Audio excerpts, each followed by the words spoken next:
नमस्कार। मैं कई बार अखबार में स्वास्थ्य जागरूकता के लिए बहुत अच्छी खबर आती है तो आपसे साझा करता हूं।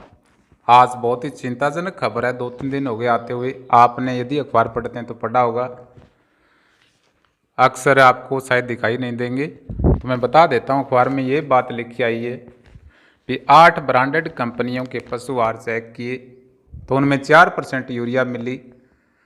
तो यूरिया इसमें लिख रखा है कि कौन कौन सी बीमारियां होती हैं और इनसे बचाव के लिए यदि हमारे पशुधन संपदा कोई भी प्राणी बीमार हो गए तो उनका प्रभाव हम पर बहुत भयंकर पड़ने वाला है।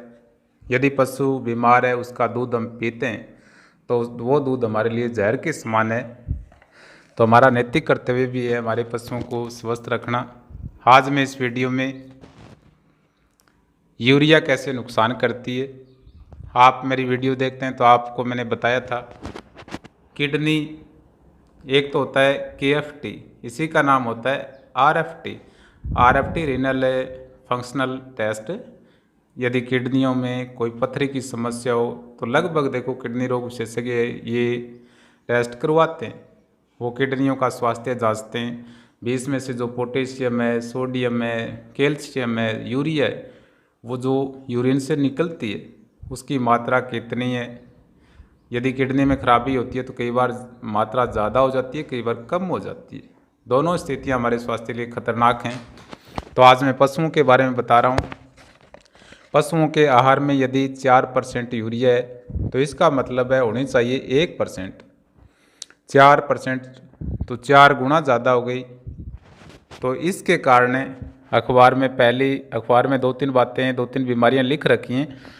तो किडनी में खराबी कैसे आती है, जैसे ही हम पशु आहार को मैं मेरी सामान्य सी भाषा में बताने का प्रयास करता हूँ। अच्छी जानकारी के लिए पशु चिकित्सक सेवारत हैं गाँव में या विशेषज्ञ हैं, उनकी बातें आप माने। अब ये पशु आहार है, मान लेते हैं इसमें 4% यूरिया है। जैसे गाय भैंस ये पशु आहार भोजन ग्रहण करते हैं, भोजन ग्रहण करने के बाद इसके पेट में 4 कक्ष होते हैं। ठीक है, अच्छी आपको बातें समझ आए तो चौधरी चरण सिंह विश्वविद्यालय में वेटरनरी कॉलेज है, तो वहाँ पर डीन सर होते हैं, अनुमति लेकर बहुत ही बेहतरीन एक प्रयोगशाला है। वहाँ पर सारे कंकाल होते हैं, इनके ओरिजिनल ऑर्गन्स ऐसे जार में होते हैं। तो वीडियो बनाना अलाउड नहीं है, 10 मिनट देख सकते हैं तो सारी चीज़ों की समझ आ जाएगी। इंसानों के भी कंकाल हैं, मुझे अच्छा लगा इसलिए मैंने आपको जानकारी के लिए